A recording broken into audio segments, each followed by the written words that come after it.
Hi everyone. So I joined the Mass online for the benefactors of the St. Jude, and it was really beautifully done. I would encourage you to watch it on Facebook or YouTube if you get the opportunity.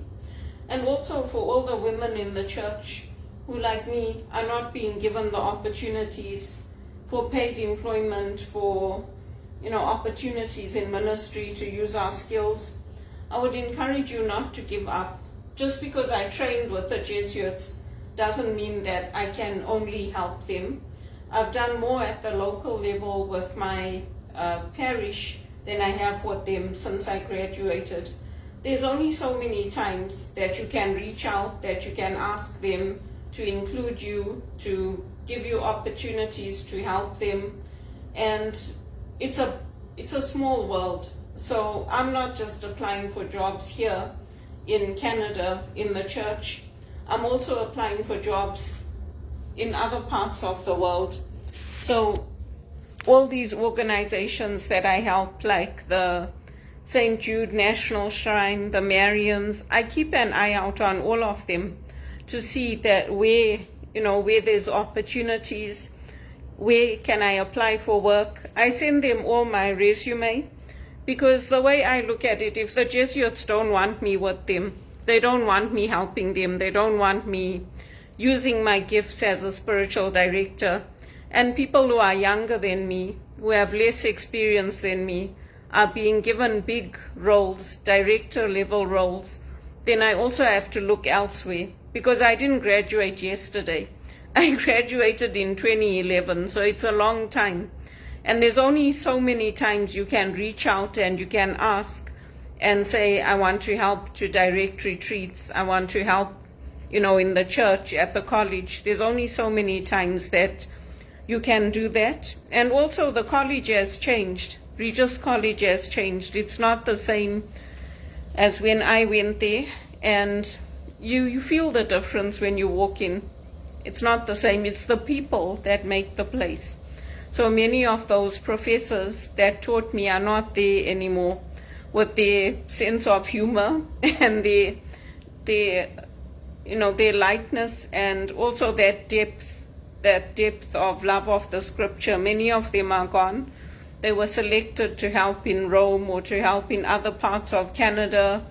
So I'm also looking outside. I know it's discouraging for us because I'm not the only one that's gone through this, that's graduated as a spiritual director from Regis College and hasn't been able to get any paid employment.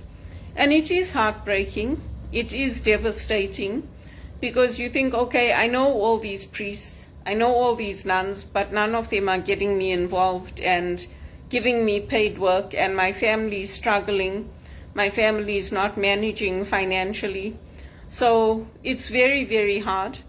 But I would encourage you not to give up, to remember that Jesus didn't just have men on the journey with him.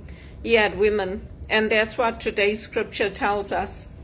And he was with the people around him, just like us. When we are with the people around us, whether it's people in our condo buildings, in our community. And sometimes they only miss us and appreciate us once we're completely gone from their lives. That's the sad part. But we can't give up.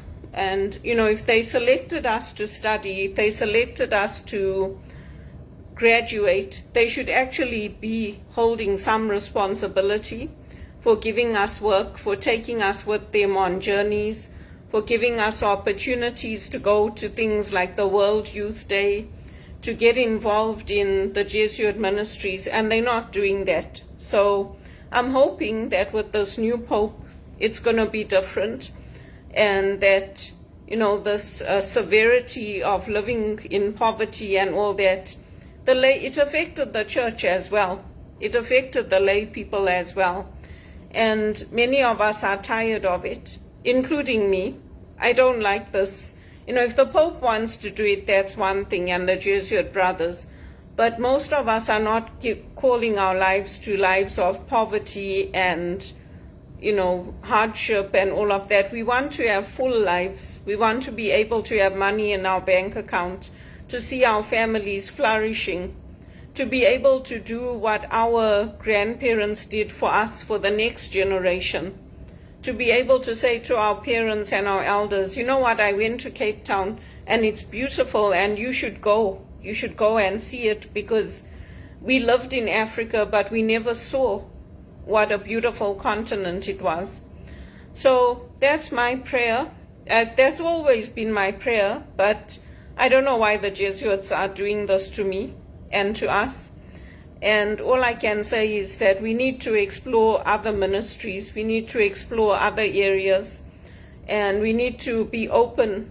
Maybe there's another, ministry, or maybe there's another, not ministry as in spiritual direction, but another organization that would welcome us and our gifts and our talents, and where we can get involved. I know for me it breaks my heart, and for many of the women I graduated with.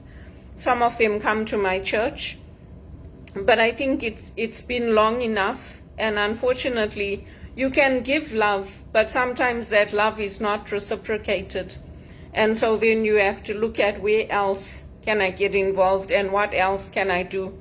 That's why I started following a lot of different ministries, a lot of different orders, a lot of different places, because if the job opportunity comes up with them, then I can take it and I can go with them, because the Jesuits are not interested in my skills and they're not using me.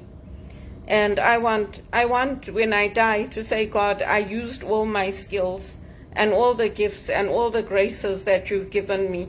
I don't want to get to heaven and hear God say, well, why did you not use, you had all the skill, all this education, you had everything, but you didn't use it. So that's why I'm doing these videos, I'm putting them out there. And it's also for the women.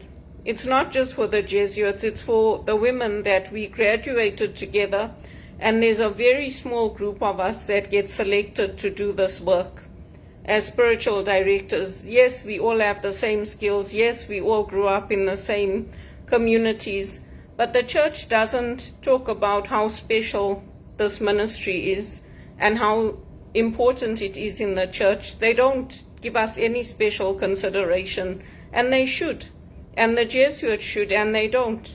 I don't even hear from Damien Howard anymore. I don't even hear from him. So what's the point?